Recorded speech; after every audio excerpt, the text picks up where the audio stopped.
Dale, Norberto, empezamos. ¿Me escuchás, Claudio? Perfecto, dale, arrancamos. Listo, Ya está, dale, arranquemos. ¿Listo? Vamos.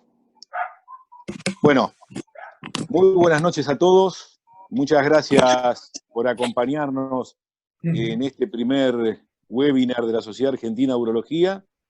Estamos en una época difícil para todos nosotros, que no esperábamos ni pensábamos que iba a ser de esta manera, pero esto nos obliga a aunar esfuerzos, creatividad y tratar igual de continuar con actividad científica. Y para esta tarde-noche tenemos un programa más que interesante con la presencia de distinguidos invitados internacionales como Ronald Cadillo Chávez de Puerto Rico, Rafael Ferreira Coelho de San Pablo y Ignacio Vela Castillón Vela, de Madrid, España.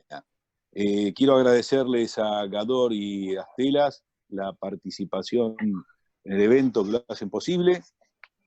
Y una vez más agradeciéndoles a todos esta participación y la espera. Claudio, te doy la entrada y adelante. Fantástico. ¿Se escucha bien ahí? ¿Todo ok? Hola, ¿se escucha bien, Alejandro? Sí, perfecto. Perfecto, bueno. Gracias, Norberto, por la introducción. Vamos a dar comienzo al programa científico de esta webinar, diciendo que los sistemas sanitarios de todo el mundo estamos respondiendo a una pandemia de una enfermedad respiratoria denominada coronavirus COVID-19. El brote está causado por un nuevo coronavirus que se ha denominado SARS-CoV-2 y debido a su rápida expansión es muy probable que pacientes con confirmación o sospecha de COVID-19 precisen de una intervención quirúrgica. Por eso que hoy nos hemos dado cita acá. Los escenarios en que se contemplan son intervenciones urgentes y electivas no demorables. La indicación de cirugía urgente se individualizará en todos los casos y tratará de realizarse basándose en un diagnóstico con la mayor certeza posible. En muchos casos deberá valorarse la posibilidad de un tratamiento conservador que haya demostrado ser una opción segura. Tal es el caso de la colocación de un stent en una patología litiásica o un tratamiento antibiótico en pacientes con algún proceso de tipo infeccioso, o también aquel tumor que requiera una cirugía y que deba ser pospuesta, puedan ser tratados transitoriamente con una medicación oncológica. Por todo lo que le acabamos de exponer recientemente, este es el motivo que en el día de hoy nos va a convocar a debatir en esta webinar. Y queremos dejar aclarado lo siguiente, que debido a la escasa evidencia disponible y a la dinámica epidemiológica que está teniendo el SARS-CoV-2, estas recomendaciones se van a encontrar sujetas a eventuales modificaciones y en revisión permanente. Y quizás algunas no serán recomendaciones basadas en la evidencia científica, sino más bien un asesoramiento de expertos como los que hemos invitado en el día de hoy para una atención optimizada. Por lo tanto, lo que hoy se discuta en este foro puede ser modificado acorde a la evolución de esta pandemia y fundamentalmente al enfoque que cada uno le dé según la disponibilidad de cada país y región. Sucintamente les voy a decir cómo va a ser la dinámica de esta webinar. Inicialmente los disertantes van a hablar de 4 o 5 temas puntuales, como ser protocolo de intubación, que va a estar a cargo de Ronald Cadillo, equipos de protección personal, que van a estar a cargo de Ignacio Castillón. Luego vamos a hablar de la opción de cirugía abierta o laparoscópica, que va a estar a cargo de Rafael Coelho, quien nos va a decir cuál es la mejor vía. En el caso de la laparoscopía, Ignacio Castillón nos va a hablar qué precauciones tomar. Y Ronald nos va a hablar del lugar de la cirugía robótica que pueda llegar a tener hoy. Seguidamente, el lugar que tiene la endoscopía, que es tan útil para nosotros en el tratamiento de las litiasis y en el seguimiento de los tumores. Y finalmente, en cuanto a disertación que van a ir dando los expositores, va a haber opciones de tratamiento oncológico en tumores no pasibles de cirugía en este momento, donde los tres van a opinar.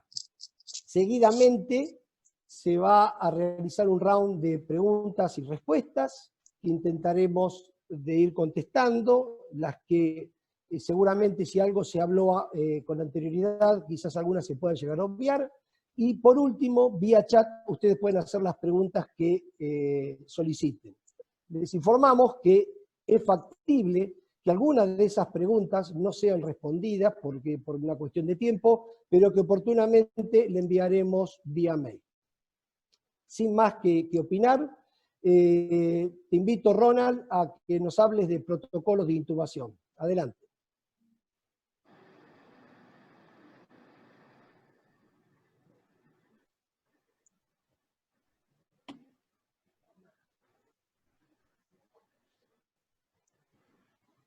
Ronald, ¿nos estás escuchando? Sí, ahí está.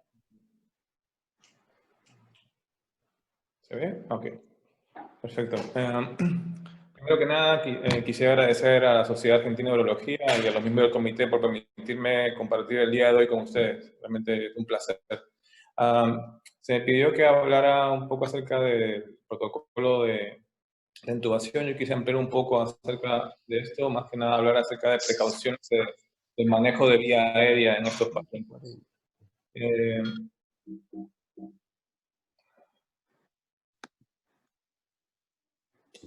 Dentro de estas recomendaciones son un poco un resumen de lo que habla la Sociedad Americana de Endoscopía, Laparoscopía y Robótica, el American College of Surgeons y el CDC. Obviamente, por la naturaleza de transmisión del SARS-CoV-2, al ser preferentemente vía aérea, el peligro inminente de contagio, de contaminación, es acerca justamente del manejo de vía aérea, sea intubación o extubación. Ambos recomiendan, si es posible y si se cuenta con ellos, obviamente que se hagan en una sala de operaciones de presión negativa. Sabemos que esto es bien raro, aún en Estados Unidos son escasos los lugares que cuentan, y si cuentan solamente con una. Pero principalmente esto es debido al riesgo de aerolización. Y lo otro es que durante la intubación o extubación debería estar solamente presente el personal que se va a encargar de ese procedimiento. Normalmente estamos acostumbrados a que mientras el anestesiólogo está intubando, todo el mundo está haciendo cosas en sala de operaciones. Y esto va a tener que cambiar debido a la naturaleza de este virus.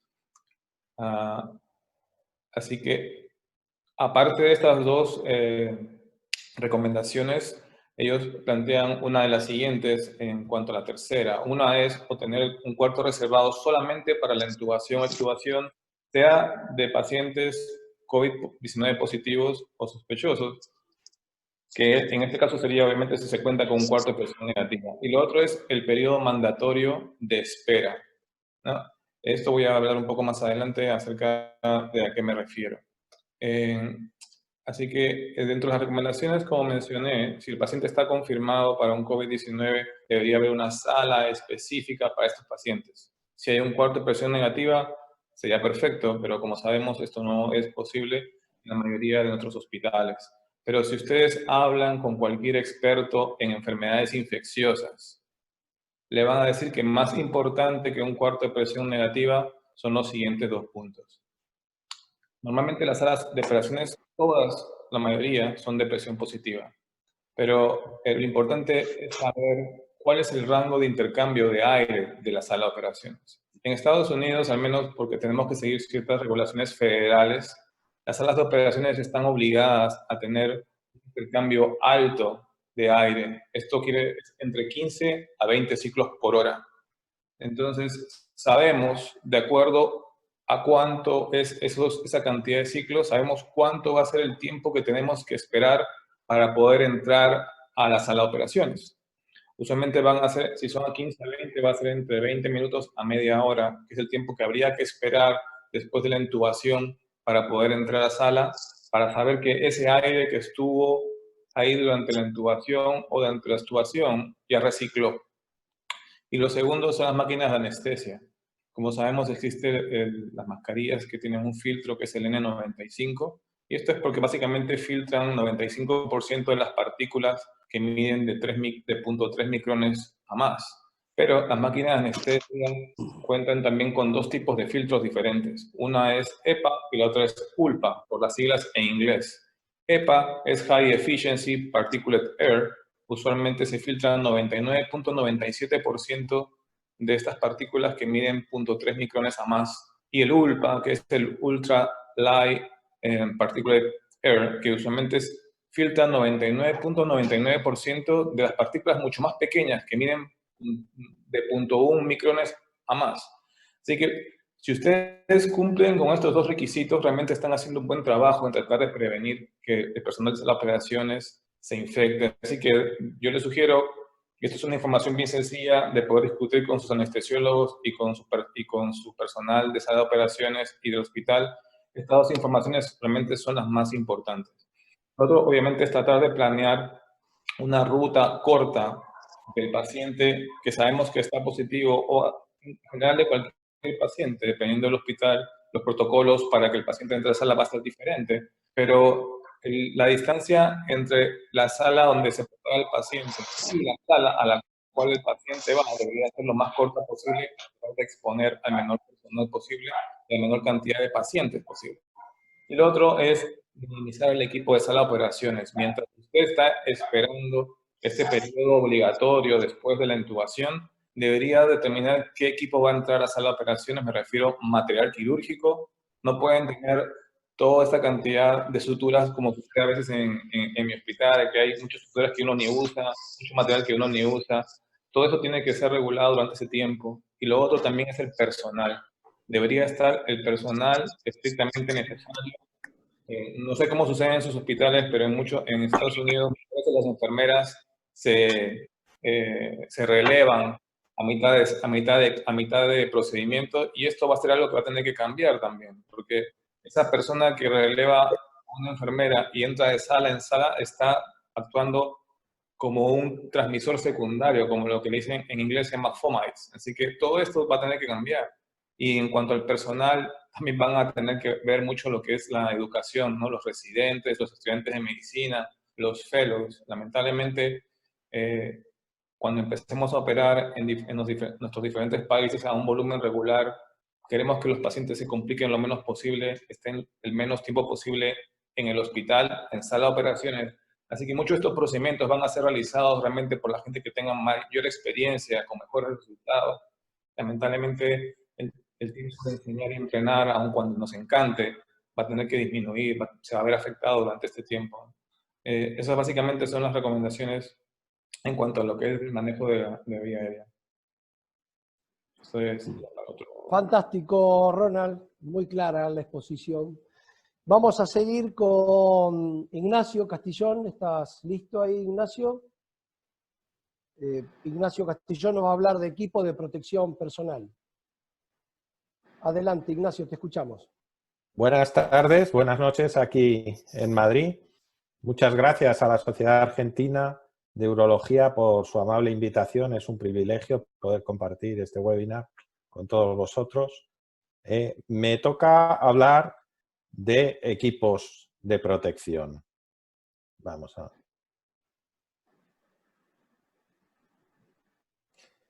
nuestra principal preocupación... ¿se me oye bien? Perfecto, Ignacio. Bien. Bueno, una de nuestras principales preocupaciones, si no la mayor, va a ser cómo protegernos de la infección para no infectarnos, porque sabemos que la tasa de infección entre sanitarios va a ser muy alta, sobre todo al principio del ataque inicial de la epidemia, y cómo proteger a los demás. Protegernos y proteger a los demás. Por eso es tan importante el equipo de protección personal. A ver, un momento. Ahí está. Conocemos la vía de contagio, fundamentalmente la vía aérea, en forma de gotas, de aerosoles, como ha explicado Ronald, y también por contacto. Muy importante esta vía. ¿Qué es lo que hay que proteger para evitar el contagio? Pues fundamentalmente ojos, nariz y boca. Y como siempre, y los cirujanos estamos muy acostumbrados a protegernos, hay que proteger manos y el cuerpo precisamente porque el depósito de esas gotas, esos aerosoles, tanto en la ropa como en las manos, puede hacer que seamos nosotros quienes llevemos estos a nuestra vía aérea, a nuestra nariz, a nuestra boca, a las vías de entrada fundamentales. Es muy importante, como vemos a la izquierda, todos los elementos de un equipo de protección, pero el tipo de protección va a variar según el tipo de actividad y el riesgo por el paciente, si es COVID o no, y por el riesgo del acto médico que vamos a realizar. De manera que el riesgo mayor lo van a sufrir los anestesistas o intensivistas en el momento de la intubación, aquellos que tienen que realizar las traqueostomías, porque todo esto va a significar un manejo de vía aérea y de tubos en el que se van a emitir tanto gotas como aerosoles con una gran carga viral. Va a ser menor en cuidados intermedios, pacientes que van a utilizar CPAP o gasas nasales de oxígeno con alto flujo, menor en planta, y luego para nosotros en la intervención quirúrgica es muy importante protegernos y será menos importante en consultas porque podemos mantener una distancia mayor que no somos capaces de mantener en quirófano en ninguno de los casos. ¿Qué es lo más importante? La protección de la vía aérea. Y el elemento fundamental que más nos va a proteger es la mascarilla. Y desgraciadamente ese elemento es el que nos va a faltar seguramente al principio de la epidemia. Así ha sido en España, aunque luego ya sí que las hemos tenido, pero no hemos tenido acceso al mejor nivel de protección, que es el estándar N95, este tipo de mascarillas, o superior. Es importante que estas mascarillas no se utilicen con válvula de exhalación, porque una mascarilla con válvula de exhalación me protege a mí, pero yo estoy eliminando al exhalar mi aire, y si estoy trabajando cerca de otro cirujano, este no queda protegido. Si no tengo otra cosa, tendré que proteger con una segunda capa, con una mascarilla quirúrgica, aunque ya no es una protección adecuada. ¿Qué pasa con estas mascarillas? Pues que es muy importante que la aplicación en la cara sea la adecuada. Y desgraciadamente, y yo no soy un buen ejemplo, pues la barba es un mal elemento, porque va a impedir que la mascarilla aplique adecuadamente contra la piel de mi cara y me proteja de entradas y salidas. Una mascarilla mal adaptada, una mascarilla floja que deja huecos, es una mascarilla que no me va a proteger. Vale, como va a haber carestía de estas mascarillas, aunque fueran de un solo uso, la tenemos que cuidar como un elemento fundamental de protección. Por lo tanto, si vamos a participar en actividades que tengan un riesgo mayor de contaminación, de infección, vamos a poner una mascarilla quirúrgica encima, que va a ser una primera capa que va a recibir la mayor carga de gotas y de aerosoles. ¿Se deben reutilizar estas mascarillas? No. Desgraciadamente las tenemos que reutilizar porque no tenemos una para cada procedimiento. Se han hecho estudios y básicamente pues, se pueden llegar a reutilizar hasta 20 veces sin perder un ajuste adecuado en la cara. La manera de cuidarlas y de desinfectarlas puede afectar sin duda a los filtros. Nosotros en nuestros hospitales pues las estamos desinfectando con agua con lejía y luego hay que ponerlas en un entorno seco, con papel seco, para que pues se conserven de una manera más adecuada. Las mascarillas quirúrgicas, en ausencia de estas mascarillas, protegen a los demás de nosotros, aunque a nosotros no nos protegen. Desgraciadamente, la mayoría de los hospitales al principio de la epidemia es lo que hemos tenido, la mayoría de los médicos y de los urólogos y cirujanos. El segundo elemento fundamental es la protección ocular. Y aquí vamos a utilizar unas gafas de protección como las que usaría un carpintero o un ciclista, si podemos en toda nuestra actividad, pero si vamos a hacer una intervención de mayor riesgo en un paciente COVID, lo ideal es una gafa de buzo y por encima una pantalla que me proteja. Vale. Para aquellos profesionales, porque los urólogos no estamos en esa cercanía, no estamos en la intubación, no estamos en la traqueotomía, pero aquellos profesionales que tienen que trabajar tan cerca de la vía aérea del paciente y que desgraciadamente no van a tener una protección total con esta protección ocular, pues pueden utilizar respiradores. Respiradores bien con filtros durante el acto de la intubación o respiradores conectados a sistemas de ventilación. Este es el máximo nivel de protección, tanto de vía aérea como ocular, que vamos a poder tener.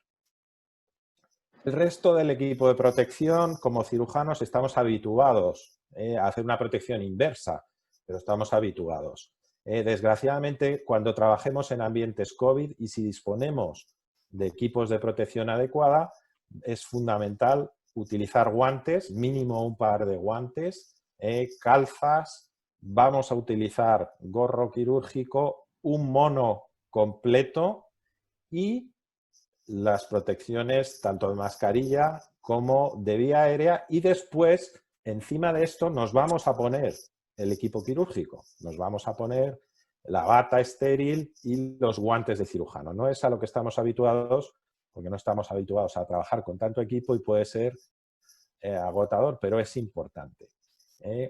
Dos ejemplos. Un ejemplo de cirugía urológica, estamos alejados de la vía aérea del paciente, el riesgo puede ser más bajo y es más o menos el estándar con el que hemos trabajado. Ni siquiera al principio hemos trabajado con pantallas porque no las teníamos, pero las hemos ido adquiriendo. Y a la derecha, este es el equipo de traqueostomías de uno de los hospitales de Madrid. 3 cirujanos que han tenido que trabajar en turnos hasta de 5 y 6 horas realizando traqueotomía tras traqueotomía a los pacientes ingresados en UCI, a veces hasta 3 y 4 sucesivas, con la sobrecarga de calor, esfuerzo, dificultades para respirar, porque todos estos equipos, la misma mascarilla N95 me va a dificultar la manera de respirar. ¿Qué es lo más importante del EPI, del equipo de protección? Seguir unos protocolos rigurosos tanto en la colocación, donde no hay riesgo de infección, como sobre todo en la retirada. Es muy importante conocer el protocolo, incluso hacer ensayos mentales o siguiendo el protocolo, porque cometemos errores. Y donde cometemos el error es donde nos infectamos. De manera que después de estas intervenciones es importante tener un ayudante guía que me va diciendo, porque él a lo mejor no ha participado en las intervenciones, está fresco y es capaz de dictarme el protocolo de retirada y me va diciendo, ahora quítate el primer par de guantes, ahora límpiate con el gel hidroalcohólico, ahora quítate el gorro, la protección ocular. Eso es muy importante. Ahí es donde está el mayor peligro. Este sería el resumen.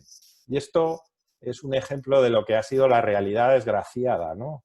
De la falta de equipos de protección y diferentes fotos que he recogido pues en Twitter, en chat. Fijaos, cualquier cosa que pudiera proteger se ha utilizado para protegerse de la infección en las diferentes áreas hospitalarias en las que se han atendido a estos pacientes. Hasta aquí mi presentación. Muy bueno, Ignacio. Vemos que cuando tenemos disponibilidad de todos los equipos de protección es importante utilizarlos y bueno, quizás llegue algún momento que tengamos que usar lo que has mostrado en la última placa.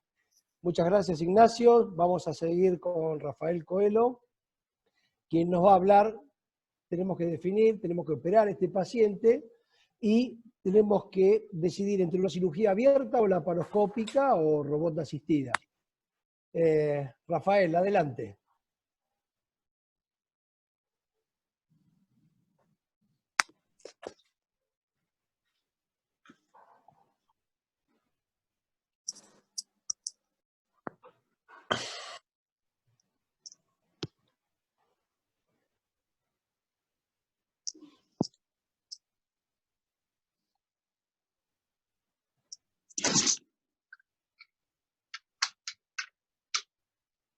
Rafael, ¿los estás escuchando?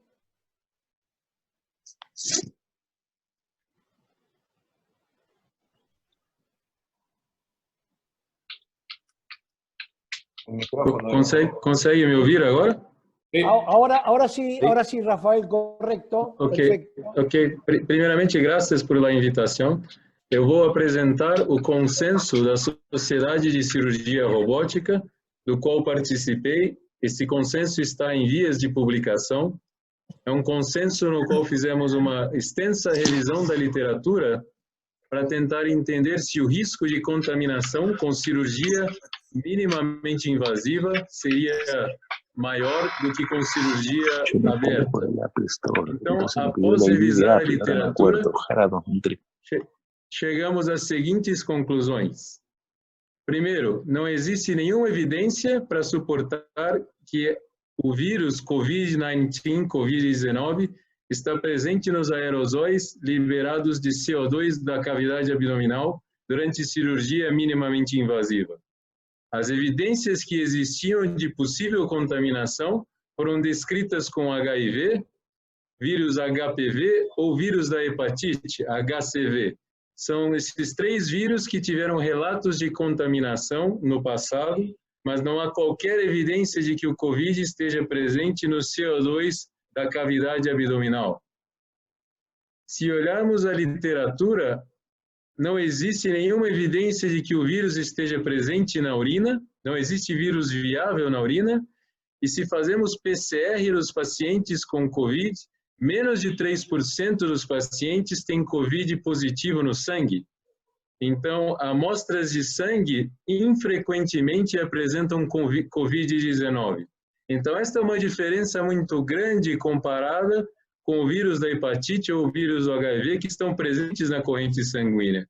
Na maioria dos pacientes, o COVID-19 não está presente na corrente sanguínea, o que torna o risco de contaminação numa cirurgia minimamente invasiva muito pequeno.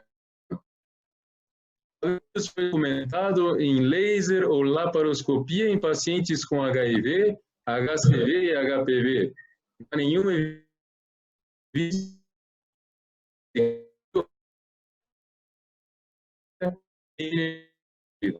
Inicialmente, foi amplamente divulgado o consenso da SAGES e do Royal College of Surgeons, dizendo que teríamos que evitar cirurgia minimamente invasiva durante a pandemia. Entretanto, ambas as sociedades cambiaram estas recomendações e ambas, SAGES e Royal College of Surgeons, hoje recomendam que não existe nenhum risco aumentado ao se fazer cirurgia minimamente invasiva durante a pandemia, porque não existe evidência de contaminação com CO2. Recomenda-se que evite a disseminação do CO2 no quirófano, usando filtros. Depois, com o SIL, é o melhor filtro que se pode utilizar numa cirurgia, porque ele filtra partículas menores que 0,01 micrômetros. Sabemos que o COVID-19 ele tem um tamanho entre 0,04 e 0,16 micrômetros. Então, o filtro do AirSeal filtra 100% das partículas virais, caso existisse a partícula viral no CO2. Temos que usar o AirSeal no Smoke Evacuation Mode. Não é no modo AirSeal, tem que cambiar o modo do insuflador para o modo de evacuação, Smoke Evacuation Mode. E esta é a melhor maneira e é o que temos usado em nossos hospitais, o AirSeal no modo de evacuação de fumaça. Se considerarmos a cirurgia aberta com o cautério também produz aerosóis e não existe nenhuma evidência que seria inferior o risco de contaminação com aerosol de uma cirurgia aberta comparado com uma cirurgia laparoscópica ou robótica.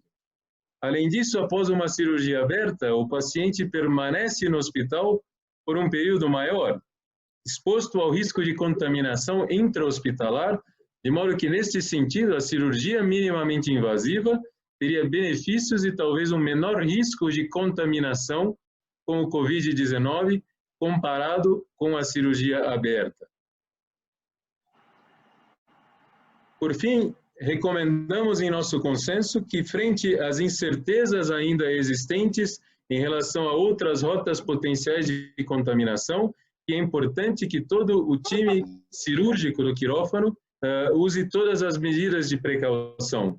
Nós sabemos, por exemplo, que o vírus está presente nas fezes, na maioria das vezes, é um vírus inativado, mas ele está presente em grande quantidade dentro do intestino grosso.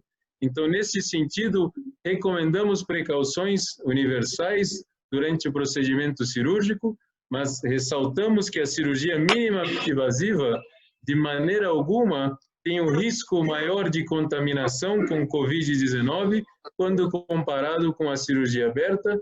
Este é um consenso com a participação de 20 urólogos do mundo inteiro e está em vias de publicação na próxima semana. Creio que era isso que queria demonstrar e depois estou aberto a perguntas.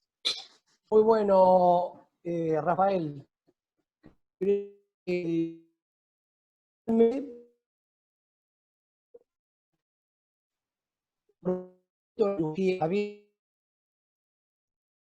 El hecho de la autorización. Creo que a medida que han pasado estos días, cada vez se está reafirmando más la utilización de la cirugía mini-invasiva, fundamentalmente para este tipo de pacientes.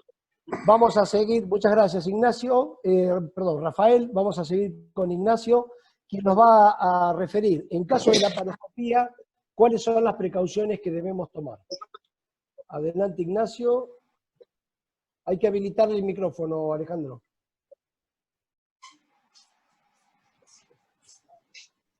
Ya se me oye, ¿verdad? Sí, ahora sí. Correcto. Bueno, en este pictograma se resume muy bien las medidas. Vale, básicamente, y lo ha explicado muy bien Rafael, debemos hacer una protección personal estandarizada y máxima, sobre todo vía aérea y ojos. O sea que vamos a utilizar nuestra mascarilla, vamos a utilizar nuestras gafas y nuestra pantalla si podemos y un equipo quirúrgico normal. Si es un paciente COVID confirmado, vamos a ir al máximo de protección. Pero desgraciadamente muchos de los pacientes que han circulado por el hospital al inicio y todavía hoy no podemos estar seguros si son confirmados o no, porque aunque tengan síntomas, pues vamos a tener pocos tests o va a haber falsos negativos, con lo cual lo que es protección del equipo siempre la vamos a llevar al máximo y en ausencia de evidencia de que haya virus en ese humo que se genera durante la cirugía, vamos a tomar las precauciones de utilizar filtros en la salida del gas de los trócares y vamos a usar medidas para minimizar la fuga y la aerosolización del gas intraabdominal. ¿Cómo vamos a hacer eso? Pues vamos a utilizar dentro de lo posible y si los tenemos disponibles trócares balón que van a permitir un sellado mayor de las incisiones, incisiones estrechas que eviten la fuga alrededor de los trócares. Vamos a tener cuidado con las válvulas de los trócares de no utilizar instrumentos de 5 milímetros en trócares de 12 porque eso va a hacer que las válvulas fallen y siempre conocemos que va a haber cierto grado de fuga. Sin evidencia de que sea útil o no, vamos a intentar sellar las incisiones, las vamos a rodear de gasas humedecidas con suelo fisiológico y si desgraciadamente la incisión queda un poco suelta, pues vamos a intentar dar puntos que permitan sujetar los trócares para evitar entradas y salidas. En campo de tracto urinario superior podemos trabajar con neumos por debajo de 10 con cierta tranquilidad y con cierta seguridad. Es menos frecuente en pelvis, pero vamos a intentar buscar el menor neumoperitoneo que nos permita tener visibilidad. Utilizaremos los aparatos de energía avanzados, intentaremos evitarlos, sobre todo el bisturí armónico o LigaSure, y usaremos los settings en nuestra electrocoagulación al mínimo que nos dé la función que deseamos. Eso es básicamente las medidas. Y luego hay una medida que ya lo ha dicho Rafael que es muy importante, ¿no? Tenemos que buscar ser eficaces. Tenemos que ofrecer a los pacientes el mejor equipo que podamos ofrecer para que el tránsito por quirófano sea el más rápido y el posoperatorio sea el más rápido. Yo creo que con eso hacemos un repaso suficiente. Totalmente de acuerdo, Ignacio. Realmente me llamaba un poco la atención el tema del uso del Ligashur y Ultracision, que no se pueden utilizar actualmente, pero bueno, es una buena propuesta. Vamos a tener que habituarnos a desarrollar la cirugía con otro tipo de elementos endoscópicos. Bien, gracias Ignacio. Seguimos con Ronald. Ronald, ¿estamos listos? Ronald nos va a hablar cuál es el lugar de la cirugía robótica. Les quiero decir que los tres son muy buenos cirujanos robóticos. A Ronald he tenido la oportunidad de ver cómo realiza sus cirugías allá en Puerto Rico y lo hemos tenido invitado en nuestro país en el último curso que hicimos el año pasado. Así que alguien con mucha experiencia. Te escuchamos, Ronaldo. Ronald. La parte que yo voy a hablar un poco de la cirugía robótica, voy a hacer mucho eco en parte de lo que habló ya Ignacio y Rafael.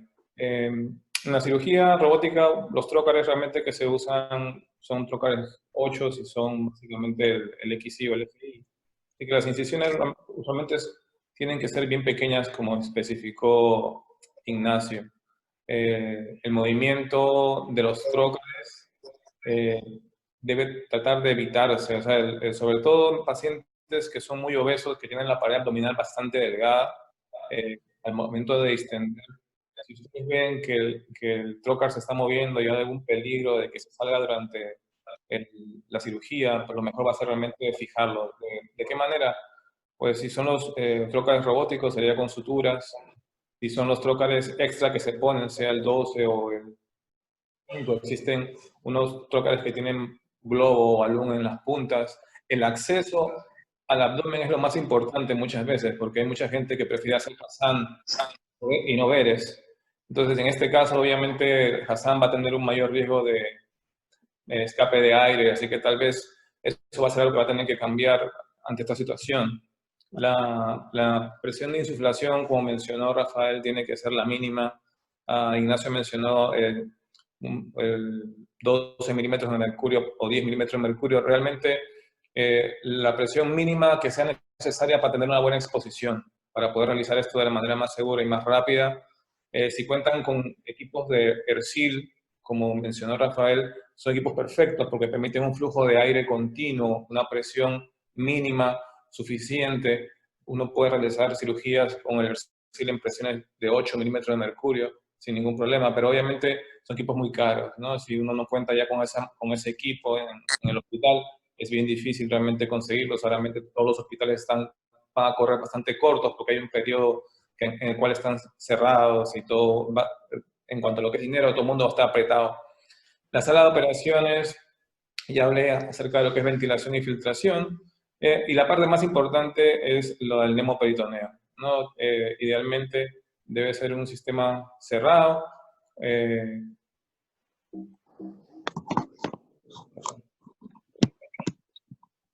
Idealmente debe ser un sistema cerrado cuando ya usted terminó el procedimiento, cuando va a sacar los trócalos, cuando va a sacar el espécimen, cuando tiene que convertir el procedimiento a algo abierto.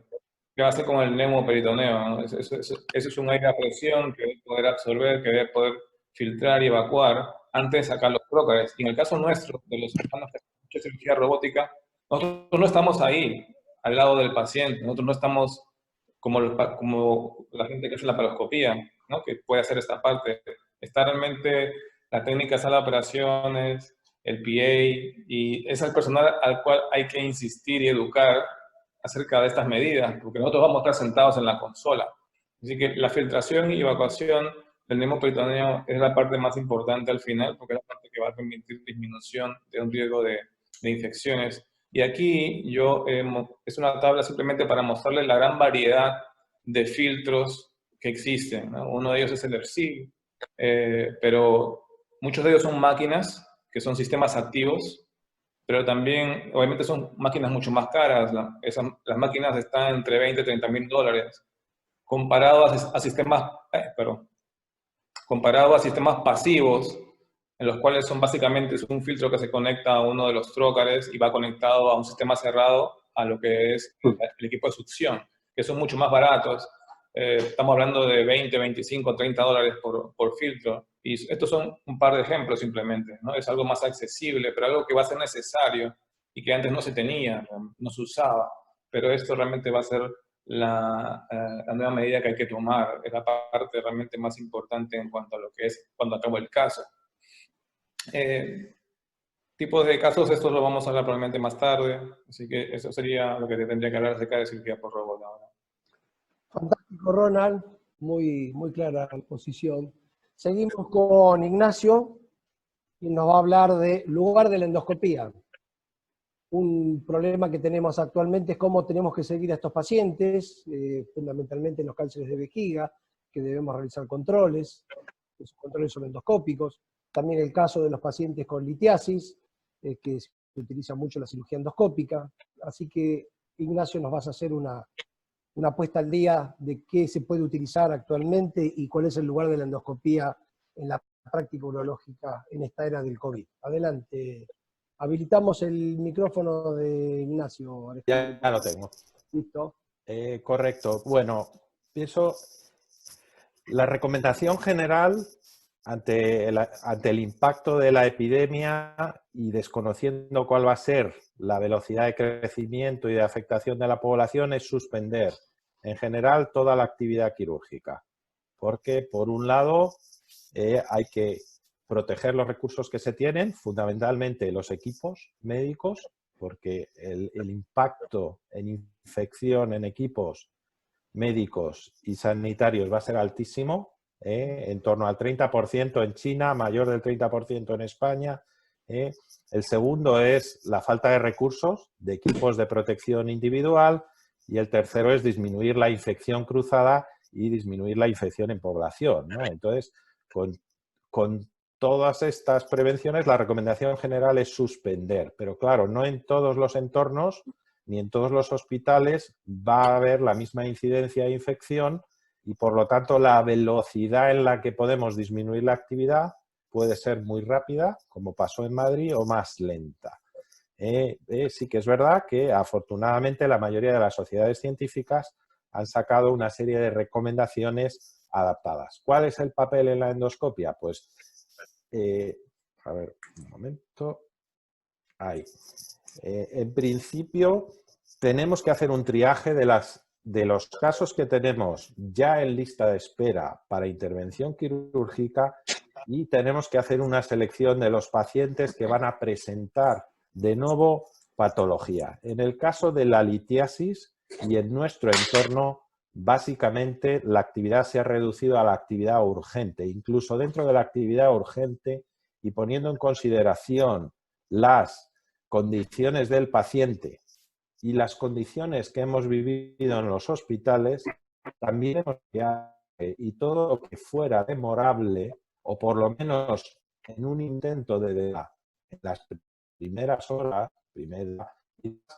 pues hemos evitado en hospitales absolutamente colapsados por pacientes COVID en todos los niveles, pues hemos intentado evitar las actuaciones en pacientes que no tenían la enfermedad, porque la mortalidad, desgraciadamente, de los pacientes que se infectan en el postoperatorio inmediato es muy alta.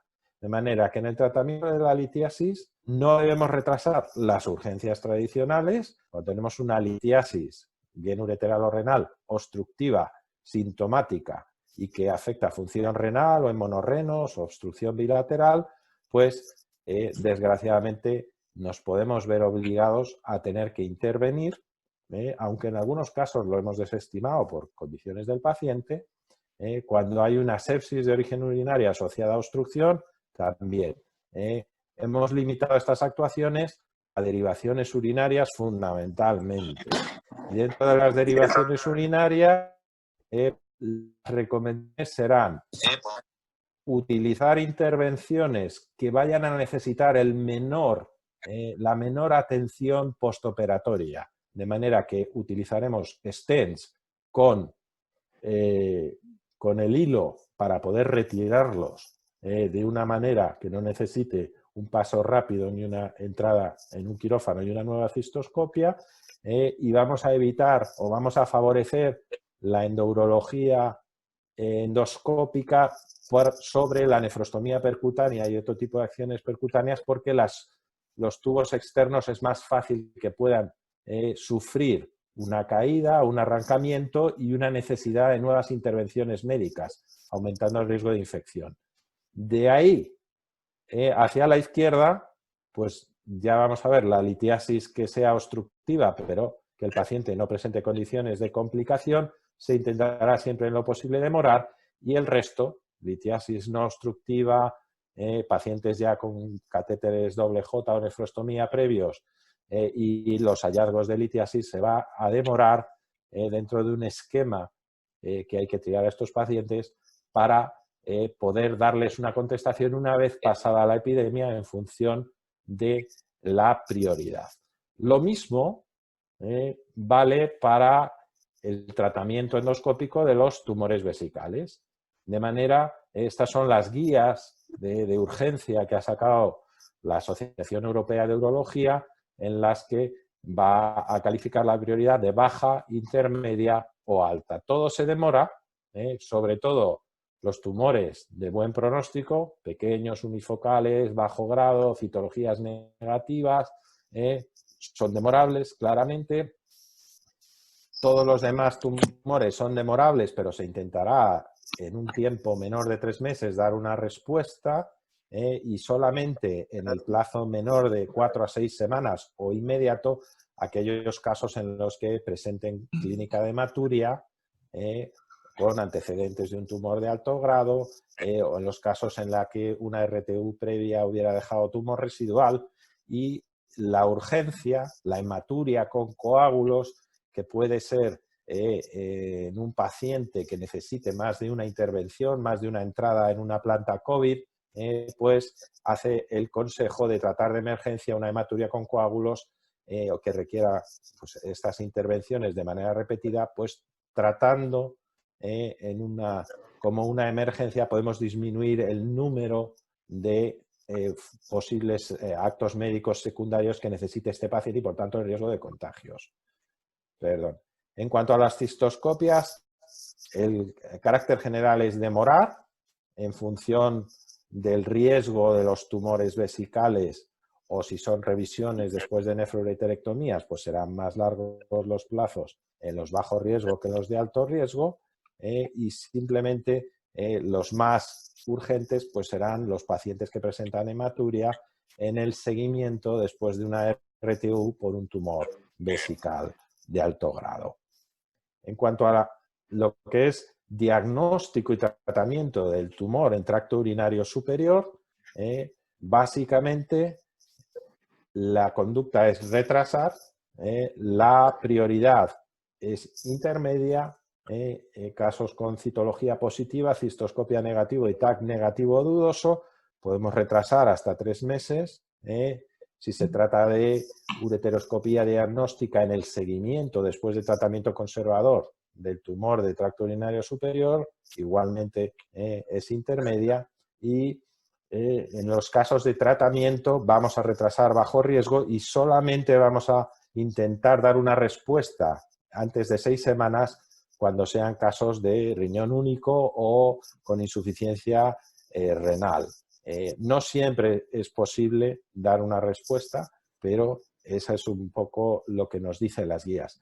¿Qué hacemos con el tratamiento de la obstrucción del tracto urinario inferior? Pues claramente retrasar, porque ya previamente a la epidemia, por lo menos en el estándar nuestro en la sanidad pública, es un retraso de 3 a 6 meses, entra dentro de lo normal en las listas de espera que nosotros manejamos. Por lo tanto, en esta situación, desde luego, carece de prioridad por el riesgo de infección y complicaciones graves que presentan estos pacientes.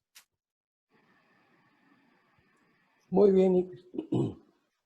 Esto lo dejo para luego, Bueno, para la discusión, porque y aquí termino con esta presentación. fantástico, muy, muy clara la presentación, Ignacio. Realmente nos has dado un panorama mucho más alentador. En este caso que hay mucha confusión actualmente, como no hay evidencia científica, lo que estamos haciendo la mayoría de los cirujanos es basándonos en algunos trabajos que son trabajos retrospectivos, experiencias personales, y que realmente están apareciendo ahora datos que lo hacen mucho más claro. Muchas gracias. Ahora te pido, Alejandro, que habilites los micrófonos de los tres. Falta habilitar el de Rafael. Y vamos a ir a la última parte de exposición, luego van a venir algunas preguntas. Quiero aclarar de que están apareciendo algunas preguntas en el chat, que a medida que vamos avanzando en este webinar se van a ir aclarando, porque ya de hecho algunas preguntas las ha aclarado perfectamente Ronald anteriormente, Rafael, y ahora en este último tramo Ignacio, así que esas preguntas las vamos a dejar de lado, ya que ellos ya lo han expuesto, y vamos a seguir de opciones de tratamiento oncológico en tumores no pasibles de cirugía en este momento. Todos sabemos, vamos a ver algunas opciones, por ejemplo, en un paciente con un tumor de próstata de bajo grado, un Gleason 3+3, un PSA menor de 10, un tacto, un T1C, seguramente todos estarán de acuerdo en posponer la cirugía.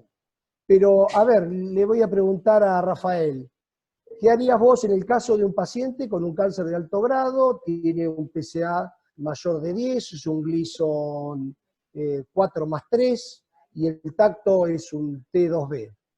En ese caso, ¿le indicás cirugía? ¿Haces algún tratamiento que está fuera de lo que son las pautas de las guías de manejo oncológico o haces algún otro tipo de propuesta? Te escuchamos, Rafael. Eu creio que isso depende um pouco da situação que cada um vive em seu país. Por exemplo, em Brasil, temos hoje 40 mil casos de Covid-19 e 3 mil mortes. Os hospitais, a partir desta semana, estão abertos novamente para cirurgias eletivas. Então, estamos fazendo novamente cirurgias eletivas. Começamos há 2 dias atrás. Então, no momento atual, tumores de próstata de alto risco, oferecemos tratamento cirúrgico imediato. Em nenhum momento indicamos postergar tratamento ou tratamento com bloqueio hormonal, porque neste momento acreditamos que os riscos de contaminação, na minha realidade, no Brasil, é pequeno. Temos hospitais COVID-free, ambientes COVID-free, em que os pacientes fazem um teste, fazemos um teste com PCR, este paciente fica em quarentena por 2 semanas. Repetimos o teste com PCR e este paciente faz a cirurgia com 2 testes PCR negativos. Então, esta é a precaução que tomamos antes do procedimento cirúrgico, mas não estamos postergando tumores de próstata de alto risco em nenhum momento, considerando a nossa situação. Creio que na Espanha talvez seja um pouco diferente, por isso creio que estas decisões são muito individuais, depende de cada situación. Correcto. Ignacio, ¿qué nos puedes decir con respecto a lo que acaba de explicarnos recién Rafael? Sí, os presentaré esta diapositiva. Este es el impacto en el Estado de Madrid, en la Comunidad Autónoma de Madrid de la epidemia, ¿no? Ha sido un impacto brutal, rápido, ¿sabes?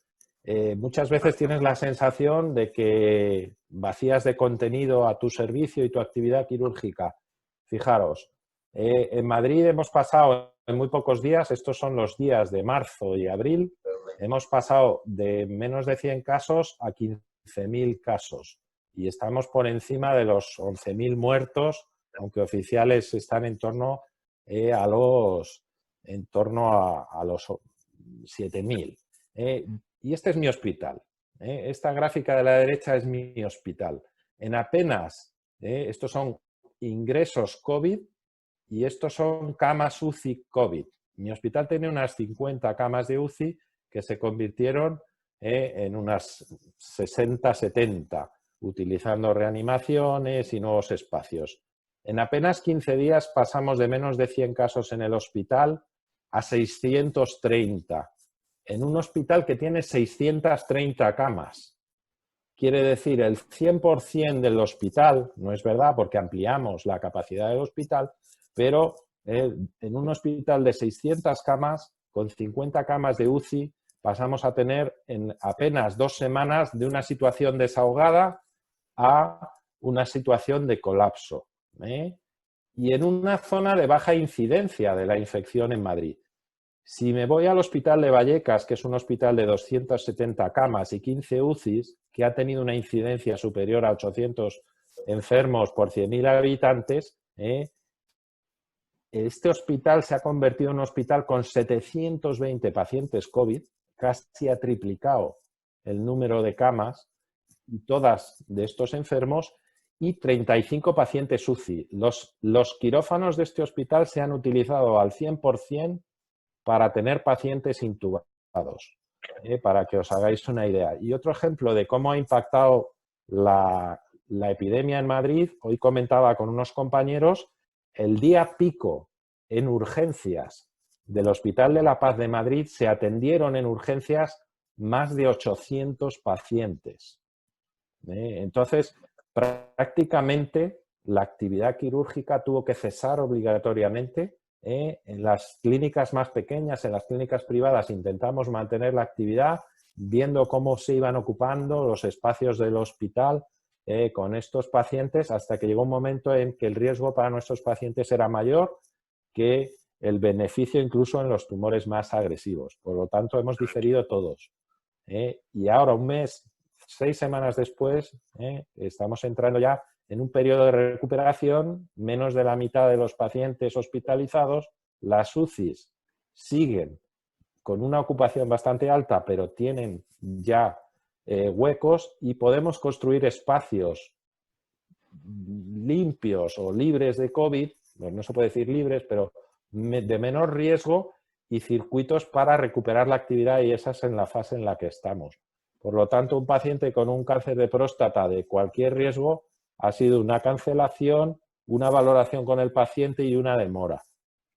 Y hemos triado nuestras listas de espera para ahora, en el momento de reiniciar, valorar características del paciente y prioridad oncológica para ver si podemos operarlos. Correcto. Y te pregunto, Ignacio, en esos casos, ¿ustedes optaron por algún tratamiento, como por ejemplo, que no estaría indicado, pero bueno, en esta circunstancia especial, algún bloqueo hormonal en especial, o los han esperado y evaluarán oportunamente si los operan o no? Las guías clínicas que ha sacado diferentes asociaciones no recomiendan iniciar bloqueos. Pero claro, cuando estás con un paciente con la ansiedad que supuso esta epidemia, esta cancelación, y sin tener un horizonte claro de cuántas semanas, si estábamos hablando de semanas o meses, pues tienes que discutir todas las posibilidades. Tampoco puedes mandar a radioterapia, porque un paciente no puede venir a 40 visitas hospitalarias por el riesgo de contagio. Entonces sí que podemos cambiar la indicación. Podemos, en un alto riesgo, pensando en una futura radioterapia y no ya cirugía, iniciar un bloqueo que luego irá seguido una radioterapia, porque ya en los protocolos de Astro pues hay esos tratamientos previos, ¿no? Esos son los únicos casos, pero en principio la mayor parte de los casos han sido demora y esperar a tener ahora ya circuitos para volver a operar. Correcto. Ronald, allá en Puerto Rico, el caso de los pacientes con cáncer de próstata avanzado, con cáncer de próstata metastásico, sensibles a la castración, ¿están haciendo algún tipo de protocolo especial o están manejándose con agonistas y antagonistas más bicalutamida o algún otro tipo? Los pacientes realmente con cánceres agresivos que ya tienen metástasis y están en terapia de degradación hormonal, lo que están recomendando realmente las guías ahora mismo es que tratar de darle una dosis que lo pueda mantener libre de ir al hospital o libre de ir a la oficina por 3, 4 o 6 meses. O sea, los pacientes van a seguir con sus terapias, no se recomiendan que paren, simplemente que uno incremente la dosis a fin de exponerlo menos. En cuanto a lo que estaba hablando también Ignacio acerca de lo de la radiación, yo estaba hablando aquí con unos amigos radioterapeutas y las guías del NCC Guidelines y de la Sociedad de Radioterapia ellos para disminuir el riesgo de estos pacientes están dando terapias hipofraccionadas. O sea, en vez de ir 40 veces, están yendo 24. Hay gente que está proponiendo que vayan 12 o 7 veces para tratar de disminuir la exposición. A los pacientes que ya empezaron radiación no pueden pararla, entonces no se recomienda que paren tampoco. Y para de disminuir eso, lo que están haciendo es proponer terapias fraccionadas. En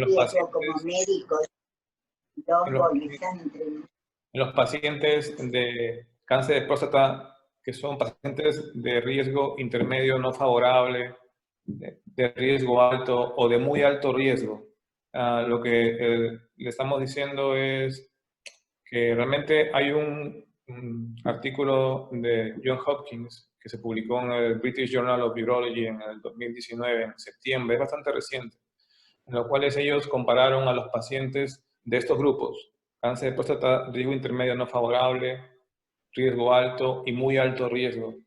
Y compararon a los pacientes que recibieron tratamiento quirúrgico dentro de 3 meses después de la biopsia y a pacientes que por diferentes razones se operaron después de 6 meses. Y ellos vieron que en la patología final realmente no había ningún tipo de cambio. ¿Sí? Así que esto básicamente es lo que le estamos dando a los pacientes. O sea, esto es algo que les quita la ansiedad, pues algo recién publicado hace meses. Lo que estamos operando realmente ahora mismo son pacientes que tienen extensiones extracapsulares, o sea, que son locally advanced, por cuestiones del hospital. La primera pregunta es lo que realmente mencionó Rafael. La situación de cada país es bien diferente.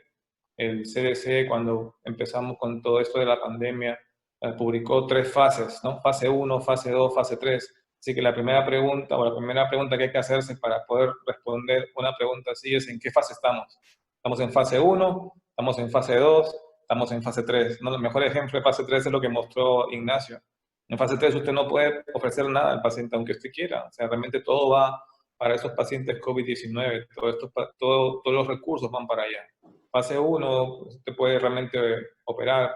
La indicación realmente está basada en la respuesta primera a esa pregunta, ¿no? ¿En qué fase estamos? Y obviamente la agresividad del cáncer no es negociable. Si usted tiene este cáncer, si se puede hacer algo, se va a tener que hacer, pero las situaciones son bien distintas. Correcto. Bueno, muchas gracias, Ronald. Habilitale el micrófono a Rafael, por favor, Alejandro. Y te quería preguntar, Rafael, todos sabemos que si tenemos un cáncer, un tumor de riñón de bajo grado, de bajo estadio, aparentemente un T1, un T1A, donde es menor a 4 centímetros, seguramente ese paciente esperará para la cirugía. Pero ¿qué pasa en aquel paciente que tenemos un tumor renal localmente avanzado con un trombo dentro de la vena cava? ¿Lo haces esperar? ¿Lo operás ahora? ¿O qué otra alternativa le vas a ofrecer? Bom, para tumores de riñão, aqui temos alguns guidelines específicos da Sociedade Europeia, temos também o guideline da Sociedade Brasileira e nosso próprio guideline no Instituto do Câncer em que trabalho. Então, tumores T1A, tumores pequenas massas renais, menores que 4 centímetros, esses todos, creio que é consenso que podemos postergar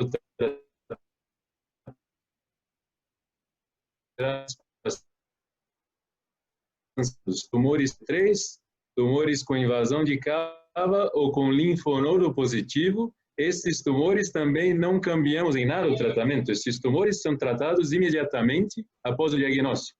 Creio que a grande discussão está entre os tumores T1B e tumores T2.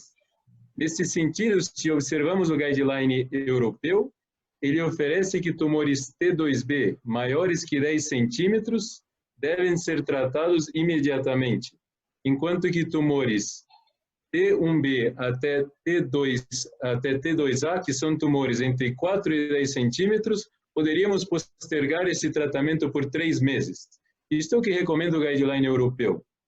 Mais uma vez, adaptando a nossa realidade, o que a Sociedade Brasileira de Urologia recomenda. Tumores T1A podemos postergar, tumores T1B podemos postergar o tratamento também, entretanto, todos os tumores T2 em nossa recomendação devem ser tratados imediatamente. Tumores maiores que 7 centímetros têm um risco de metástase de 16%, na maioria das séries que correlaciona tamanho do tumor com o risco de metástase. Quando observamos 16% de metástase para um tumor maior que 7 centímetros, na nossa realidade o risco de metástase é muito maior que o risco de morte ou de internação por Covid-19. Então, na nossa realidade, todos os tumores acima de T2, maiores que 7 centímetros, estão sendo tratados imediatamente. E tumores T1A e T1B, estamos postergando o tratamento desses pacientes. Creio que entre T1B e T2, existe uma variação que depende, mais uma vez, do status atual da pandemia. No nosso status atual, creio que todos os tumores acima de T2 devem ser tratados imediatamente. Correcto. Muy bueno, Rafael. Ignacio, te quería preguntar, ¿cuál es el lugar que tendría en este momento, que creo que no lo debe tener, pero quiero que los pongas vos, el lugar que tienen los tratamientos con inmunosupresores? En el tratamiento, ¿te refieres a sí. Inmunoterapia en el tratamiento de cáncer?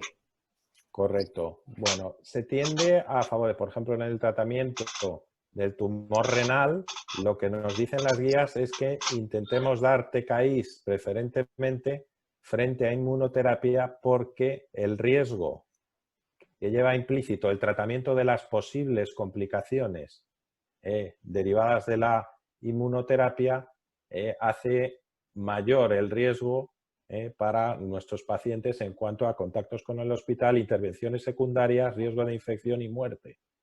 Por lo tanto, terapia oral con TKIs es el primer nivel de recomendación en las diferentes guías. Correcto. Bueno, si supongamos que tenemos el caso que se nos puede llegar a presentar, un paciente con un cáncer de vejiga de alto riesgo, multicéntrico, que el paciente presente hematuria, esa hematuria es incoercible, no lo podemos manejar, le hacemos una resección endoscópica y viene que es un cáncer de vejiga, músculo invasivo, alto grado, multicéntrico, como le dije anteriormente, y tenemos que decidir hacer una cistectomía. En ese caso, ¿valoran la posibilidad de hacer algún tipo de derivación continente, como por ejemplo hacer una neovejiga ideal, o directamente hacer la cistectomía y no hacer ningún tipo de derivación? Me refiero a esto por la sugerencia de evitar todo tipo de anastomosis, fundamentalmente en este tiempo, ¿no? ¿Cuál es la opinión, Ronald? Yo estaba hablando justo sobre esto con un amigo mío, él se dedica solamente a cáncer de vejiga. Entonces, obviamente va más que solamente el riesgo de la anastomosis y el manejo de intestino, que obviamente tiene un mayor riesgo de exposición. La pregunta sigue siendo la misma. La pregunta es, ¿se puede operar ese paciente ahora mismo? En el sentido de que va a ir a intensivo, hay camas disponibles, si se contamina, si se complica, ¿qué va a suceder? ¿No? Esa es la primera pregunta. Si es un paciente, la segunda pregunta es, si tengo la patología, ¿es un paciente que puede ir a quimioterapia neoadyuvante antes de operarlo? Porque si le puedo dar quimioterapia neoadyuvante, voy a ganar unos meses en lo que el paciente completa. Y eso va a depender también básicamente, si hablábamos con nuestros amigos los hematólogos oncólogos, va a depender también si el paciente puede tolerar la quimioterapia. Si lo pueda tolerar, obviamente, podemos ganar un tiempo antes de hacer esto, si podemos hacer realmente con la venta personal es una pregunta bien personal. No es la mayor, pues están proponiendo a veces que se puede hacer simplemente derivaciones urinarias sin anastomosis. Y en el futuro, cuando esté mejor toda la situación, podrá hacer una anastomosis. Pero esto de ahí, si bien suena lógico por ahora, tampoco es lo más fácil. Si han operado una vez un paciente con una ureterostomía, pero es más fácil después hacer una anastomosis tampoco, ¿no? Entiendo que el paciente que se debe operar, si se va a operar, lo ideal sería poder operarlo y hacer pues, lo que se tiene que hacer. Es como dije, ¿no? La agresividad del cáncer y el tratamiento del cáncer, si se va a ver afectado, es mejor no hacerlo. Esa es mi opinión. Correcto. Ignacio, ¿qué opinas de las guías que presentó el Comité de Cáncer de la Asociación Francesa de Urología, que lo tienen tan cerca, quienes no proponen realizar tratamientos, o sea, tratamiento neoadyuvante en cáncer de vejiga? ¿Qué opinión tienen allá en España?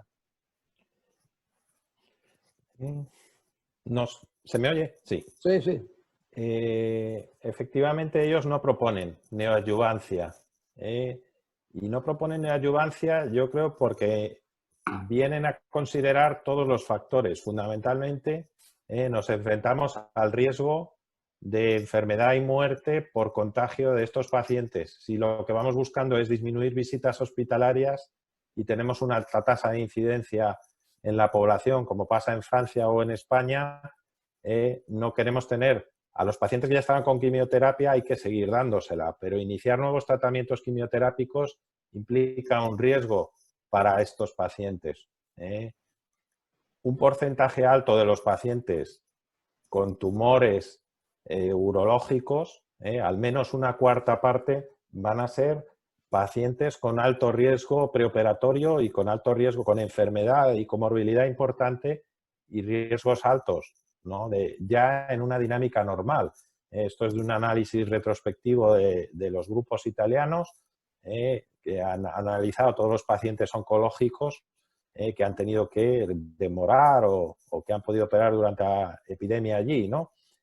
Entonces, en principio, a mí me parece que las guías de la Asociación Francesa son muy sensatas. Son unas buenas guías. También han sacado las de litiasis. He visto hoy en redes sociales que también han sacado las de litiasis y me las he repasado. Y básicamente lo que prima es el sentido común, ¿no? Yo creo que es lo que todos debemos utilizar cuando tenemos un paciente individual con sus comorbilidades. Hoy comentando con estos compañeros de La Paz, hay artículos que dicen que un paciente asintomático, COVID positivo, que desarrolla la enfermedad durante el posoperatorio, va a tener una mortalidad superior al 20%. Vale, quiere decir, la cirugía en un paciente COVID puede ser altamente letal. Por lo tanto, dependiendo de la situación de incidencia que tienes en tu población y en tu hospital, tienes que valorar muy bien el riesgo de hacer cualquier intervención inmunosupresora o cualquier intervención quirúrgica, ¿no? Y eso es lo que debe hacer, lo que debe pesar en tu decisión final. Mucho sentido común, quizá mucha protección del paciente. Hoy mismo comentábamos de muerte después de una RTV vesical por desarrollo de COVID en una paciente asintomática. O sea, estas cosas son realidades, no son cosas que debemos considerar, ¿no? Muy bueno, Ignacio. Y de lo que acabas de decir, surge la pregunta: ¿a todos los pacientes que vas a operar le haces PCR? Ahora mismo sí. Porque... Y no solo PCR. Desgraciadamente nos vamos a enfrentar a un escenario en el que las pruebas de detección pueden tener altas tasas de falsos negativos. Entonces, se está recomendando PCR a todos los pacientes que se puedan operar, incluso si son pacientes con un perfil de riesgo, vamos a hacer un TAC torácico, porque podemos tener un falso negativo. Entonces, podemos una o dos casos, como ha dicho Rafael, de PCR, repetir pruebas para tener la máxima seguridad y además en pacientes frágiles que puedan tener una mortalidad alta, si fallamos en detectar que están infectados, podemos añadir el TAC torácico, que no se recomienda como prueba de screening, pero que sí que está en discusión como valoración preoperatoria. Correcto, muy bueno. Y Rafael, te quería preguntar, ¿ustedes están usando TAC y PCR en todos los pacientes que decís que ahora están operando?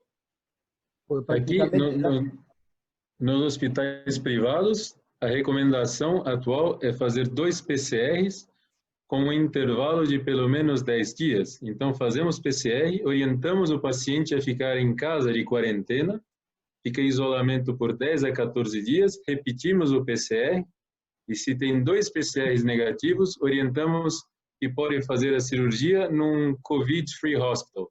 Temos alguns hospitais que não têm pacientes com COVID internados. Então, esta é a recomendação. Não recomendamos ainda tomografia, mas creio que é uma opção.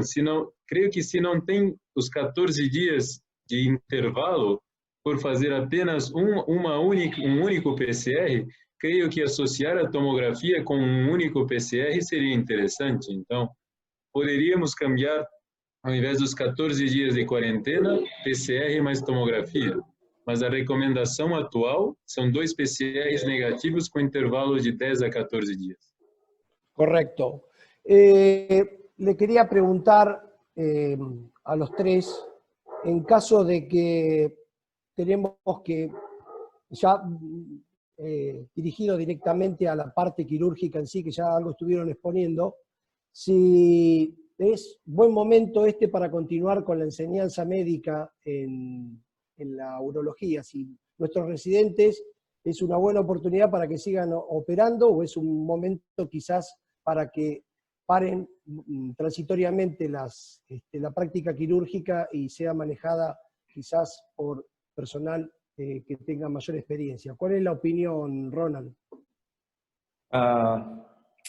Bueno, lamentablemente dentro de las recomendaciones de las sociedades grandes está que el entrenamiento se va a afectar, ¿no? Realmente el momento de entrenar residentes, los mismos fellows, aunque nos encante enseñarles a entrenar, todo el mundo está hablando de que ahora mismo no es el momento, que queremos que el paciente entre y salga de sala de operaciones lo más rápido posible, con las menos complicaciones, y lamentablemente creo que en este punto se van a ver afectados ellos. Correcto. Está muy en boga el término, el closing back the door. ¿Ustedes lo aplican allá en España, Ignacio?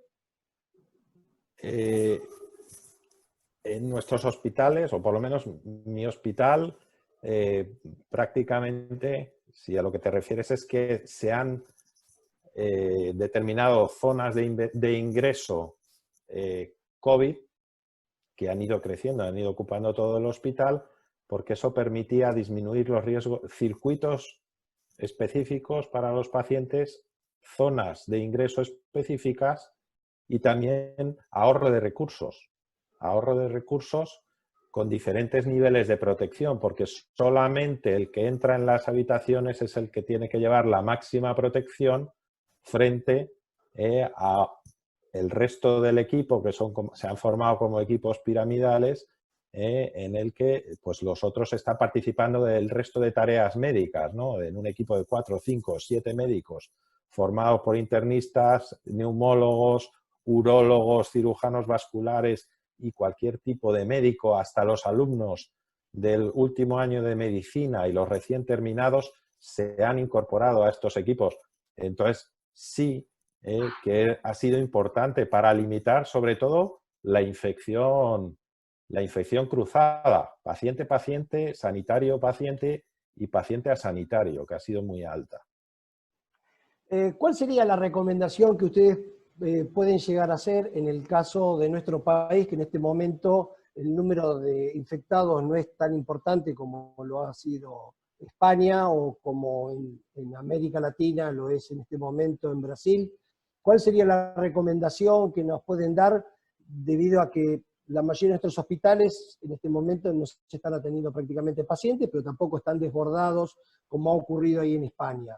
¿Qué nos dirías, por ejemplo, en Latinoamérica, Rafael? ¿Cuál sería tu opinión? ¿Seguir operando un tiempo más? ¿Esperar? Eso es algo que la gente acá en nuestra sociedad nos pregunta permanentemente y nos gustaría escuchar la opinión de alguien que trabaja en América Latina. Eu creio que na Argentina será como no Brasil. Ficamos sem operar por quase 4 semanas e agora que vimos que a curva de novos casos e de mortes está estável, E os hospitais estão todos sem pacientes. Aqui, meu hospital público, por exemplo, temos 1.800 camas. Há somente 200 pacientes no hospital. Então, não temos como ter 1.600 camas sem pacientes por mais de um mês. Então, quando observar na Argentina que ocorre o mesmo que acá, que estão os números estáveis, creio que gradativamente tem que abrir os hospitais e voltar a fazer cirurgias. Creio que no início temos que usar o bom senso e tratar pacientes de maior risco, tumores de maior risco, mas gradativamente vamos voltar a tratar todos os tipos de pacientes. Aqui, por exemplo, esta semana se pode fazer cirurgia plástica novamente. Então, os cirurgiões plásticos voltaram a operar. Isso depois de um mês sem nenhuma cirurgia, com os hospitais completamente sem pacientes. Agora estamos voltando gradativamente e creio que a Argentina parece seguir a mesma curva de casos e de mortalidade que temos aqui no Brasil. Então, creio que será similar. Não creio que teremos o mesmo comportamento que houve na Europa. Perfecto. ¿Y cuál sería tu consejo, Ignacio? ¿A ustedes la pandemia les explotó de un día para el otro o tuvieron tiempo de ir acomodándose? Nos dio tiempo a poco. Nos dio tiempo a... Nuestra idea fue intentar seguir dando salida a nuestros pacientes oncológicos mientras pudiéramos. Pero nos dio tiempo a muy poco, desgraciadamente. Y no siempre los pacientes más prioritarios, seguramente muchos de ellos fueron los que no pudieron tener acceso a los pocos huecos que había porque necesitaban UCIs, porque iban a tener ingresos más prolongados o porque tenían condiciones de comorbilidad más altas. Yo recomendaría, hay unas guías del American College of Surgeons sobre la vuelta, que me parece muy, muy interesante, ¿no? Donde pues habla de 4 elementos, básicamente. El primero es la situación de la epidemia. Lógicamente cambia de sitio a sitio. En sitios donde hay ahora ya baja prevalencia, pues se puede ir volviendo de una manera mucho más... Tiene que ser siempre progresiva porque la epidemia puede tener picos y porque, como hemos visto, en muy poco tiempo, en 1 o 2 semanas, se puede producir una explosión en cualquier punto, ¿vale? Entonces, tiene que ser progresiva. El segundo es valorar cómo estamos de preparados por si esto sucede, en cuanto a equipos de protección, en cuanto a equipos humanos, porque la epidemia habrá dejado en algunos sitios equipos mermados y no siempre la recuperación es rápida. En nuestro hospital, de 63 anestesistas, en los primeros 15 días cayeron 16 y algunos han tardado en negativizar sus PCRs más de un mes. O sea, hay un 20% que va a tardar en estar de vuelta y eso hay que valorarlo. El tercero son las condiciones del paciente y el último, que es el que debe hacernos tomar la decisión, es si estamos en condiciones de dar una atención de calidad. Son unas buenas guías donde habla de una serie de ítems y son recomendables. Bueno, muy bien, muy interesante. Realmente por una cuestión de tiempo vamos a dar por finalizada la webinar de hoy. Le queremos agradecer a Rafael Coelho de Brasil, a Ronald Cadillo de Puerto Rico y a Ignacio Castillón que nos hayan acompañado durante esta webinar, que realmente ha sido muy interesante. Yo creo que este es un tema sumamente apasionante en este momento porque plantea nuevas alternativas terapéuticas que uno tiene que ir tratando de ir aplicando en la medida que se va presentando la problemática de la salud y creo que ustedes lo han explicado realmente en forma loable. Les agradezco muchísimo la participación, también al resto de los coordinadores y a todo el auditorio que hemos tenido hoy, diciéndoles que hay muchas preguntas que aparecieron en el chat, que nos hubiese encantado contestársela en este momento, pero le vamos a enviar un mail oportunamente, que vamos a tratar de que lo contesten los 3 participantes, así que se lo haremos llegar en el transcurso de la semana. Bueno, muchísimas gracias a todos y damos de esta forma por finalizada. Muchas gracias. Muchas gracias. Gracias. Gracias por todo.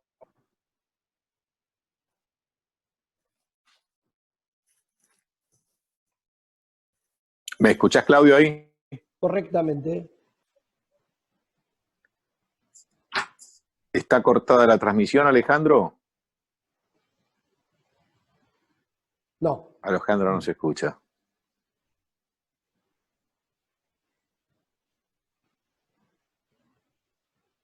Claudio, Sí. ¿quedamos No, habilitados nosotros solos no, o alguien escucha? 176 personas nada más. No, la sala está abierta todavía.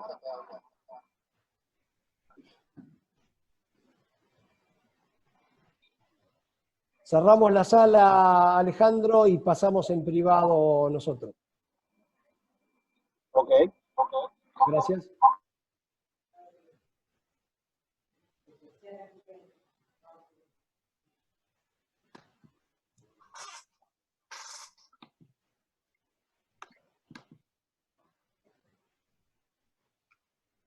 Estás bien.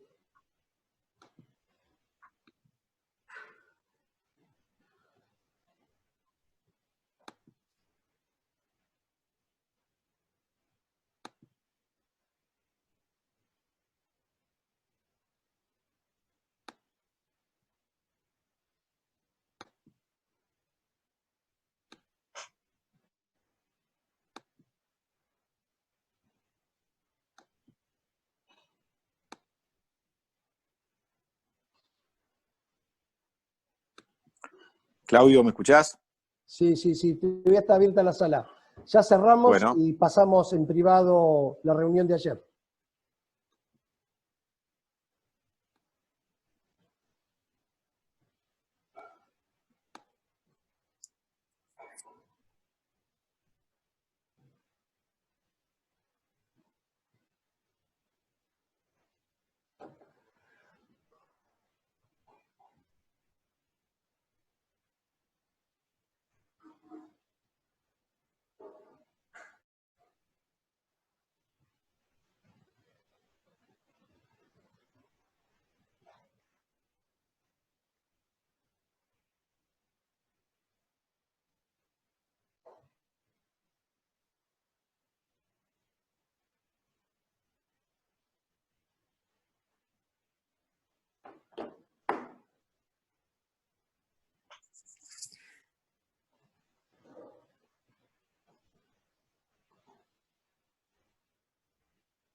Si les parece, cierro la sala y la vuelvo a abrir. Ustedes ingresan nuevamente, ¿les parece?